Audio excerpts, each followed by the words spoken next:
মহাসড়কে রাতের যাত্রায় বাড়ছে ডাকাত আতঙ্ক।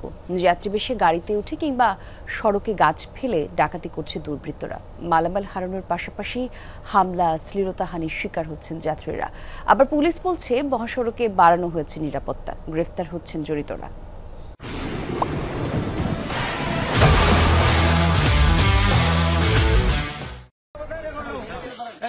টাঙ্গাইলের সাগরদিঘি ঘাটাইল সড়ক, মঙ্গলবার ভোর রাতের দৃশ্য। সড়কে গাছ ফেলে শিক্ষা সফরের 4টি বাসে চলে ডাকাতি। অস্ত্রের মুখে প্রথমে চালকদের জিম্মি করা হয়, তারপর শিক্ষক শিক্ষার্থীদের কাছ থেকে ছিনিয়ে নেওয়া হয় মোবাইল সহ মূল্যবান মালামাল। তার ঠিক 4 দিন আগে একই স্থানে ডাকাতির শিকার হন এক ব্যক্তি।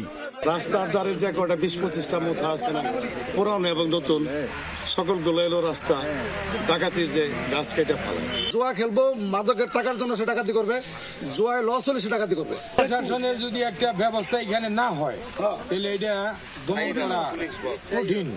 গেল শনিবার একই কায়দায় নওগাঁর পত্নীতলায় ডাকাতির ঘটনা ঘটে। লুটপাট চালানো হয় যাত্রীবাহী বিআরটিসি বাস সহ কয়েকটি যানবাহনে। 21 ফেব্রুয়ারি রাতে নরসিংদীতে ডাকাতির কায়দা ছিল একটু আলাদা। ঢাকা সিলেট মহাসড়কের ওপর গাড়ি আড়াআড়ি করে রাখে দুর্বৃত্তরা, তারপর দুটি গাড়িতে চালানো হয় লুটপাট। এ ঘটনায় এরই মধ্যে কয়েকজনকে গ্রেফতার করেছে পুলিশ। দেশের বর্তমান যে আইন শৃঙ্খলা পরিস্থিতি, সব মিলিয়ে আমরা এই বিষয়টাকে আনঅ্যাড্রেস রাখতে পারি না। আইনগতভাবে আমরা বাধ্য, যে কোনো ঘটনা ঘটলে সেটার আইনগতভাবে তাকে মোকাবেলা করা। এর আগে গত 17 ফেব্রুয়ারি উত্তরবঙ্গগামী বাসে ডাকাতি ও শ্লীলতাহানির ঘটনায় ছড়িয়েছে চাঞ্চল্য। রাতে দূরের যাত্রায় বাড়ছে যাত্রী চালকদের আতঙ্ক। পুলিশ বলছে কখনো যাত্রীবেশে গাড়িতে উঠে, কখনো বা মহাসড়ক অবরোধ করে ডাকাতি করছে দুর্বৃত্তরা। আমাদের আন্তরিকতার কোনো ঘাটতি নাই, এটা আমি গ্যারান্টি দিয়ে বলতে পারি। বাকি যেটুকুর ঘাটতি আছে সেটা হচ্ছে আপনার এবং আমাদের মধ্যে যে কোঅর্ডিনেশন, এইটুকুর যদি ঘাটতিটা আমরা পূরণ করতে পারি, আমার মনে হয় যে ওদের স্থান এখানে হবে।